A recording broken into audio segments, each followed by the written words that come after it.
With POTS, standing up or being upright is kind of like running a marathon. The analogy that I like to use is if you think of the body like an automobile, and the gas that you put in it is your energy. POTS is kind of like a hole in your gas tank that's constantly draining energy. It is working so hard to try to control blood pressure and heart rate when you're upright that it becomes very difficult to do any degree of activity because physiologically it's like you're exercising at a much higher level.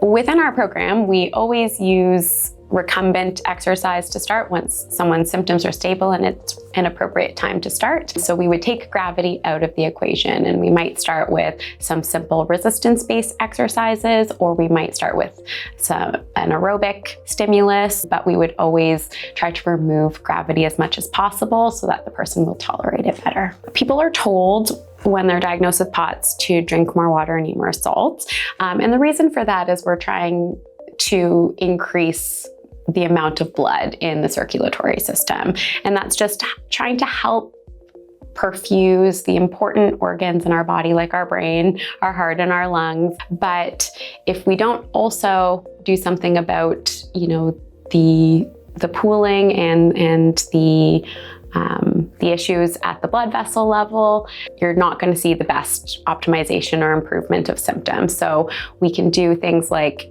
exercises called counter pressure maneuvers to help to temporarily decrease some of that pooling, as well as help patients find medical grade or submedical grade compression garments to help as well. Dysautonomia, I consider sort of an umbrella term as well, much like long COVID. So POTS is just a specific type or a specific diagnosis under that umbrella. It is the most common kind of type of dysautonomia that we see and treat, but there's certainly a number of people that go through kind of the evaluation for POTS and it ends up being negative, but we still suspect some degree of dysfunction or dysregulation in that autonomic nervous system.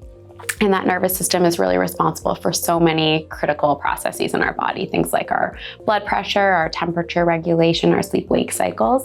And so we look at a full clinical picture and see, do we feel as though that it could be the common thread?